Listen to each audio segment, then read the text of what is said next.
இன்று இலங்கையின் 16வது பிரதமராக பதவியேற்கின்றார் திருமதி ஹரிணி அமரசூரியா.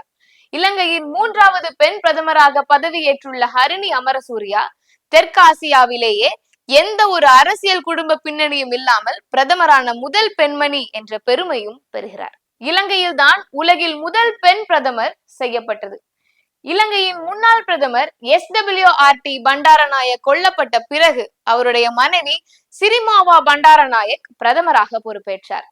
அவரை தொடர்ந்து அவரின் மகள் சந்திரிகா பண்டாரநாயக் குமாரத்தும் 1994ஆம் ஆண்டு பொது தேர்தலில் வெற்றி பெற்று பிரதமர் பொறுப்பேற்றார். அதே ஆண்டு நடைபெற்ற ஜனாதிபதி தேர்தலில் வரலாறு காணாத வாக்குகளை பெற்று ஜனாதிபதியாக தேர்வு செய்யப்பட்டார். இந்த இரண்டு பெண்களுமே ஒரே குடும்பத்திலிருந்து வந்தவர்கள். ஏற்கனவே பிரதமர் பொறுப்பு வகித்து வந்த தங்களின் கணவர் அல்லது தந்தை இறந்த பின்னரே இந்த பொறுப்பிற்கு வந்தனர்.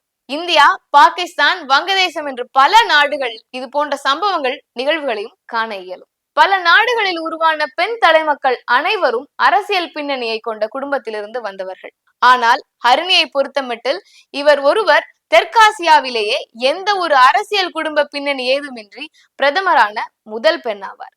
சமூக நலம், எய்ட்ஸ் விழிப்புணர்வு மற்றும் குழந்தைகள் நலம் ஆகிய துறைகளில் ஆர்வலராக இருந்திருக்கிறார். மேலும் இவர் இலங்கையில் உள்ள சமூக சுகாதார அமைப்புக்கான நெஸ்டின் இயக்குநராகவும் தலைவராகவும் பதவி வகித்திருக்கிறார்.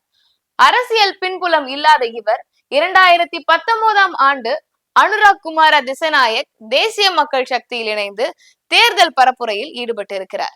இவர் இந்தியாவின் டெல்லி இந்து கல்லூரியின் சமூகவியல் பட்டம் பெற்றார் என்பது குறிப்பிடத்தக்கது. அரசியல் துறையில் பெண்கள் வெற்றி பெறுவது நம் எல்லாருக்கும் பெருமை. அதனால் ஹரிணி அமரசூரியாவினை அரசியல் ஆட்டத்தை அமர்க்களமாக ஆடுவதற்கு வாழ்த்துகிறோம். நன்றி.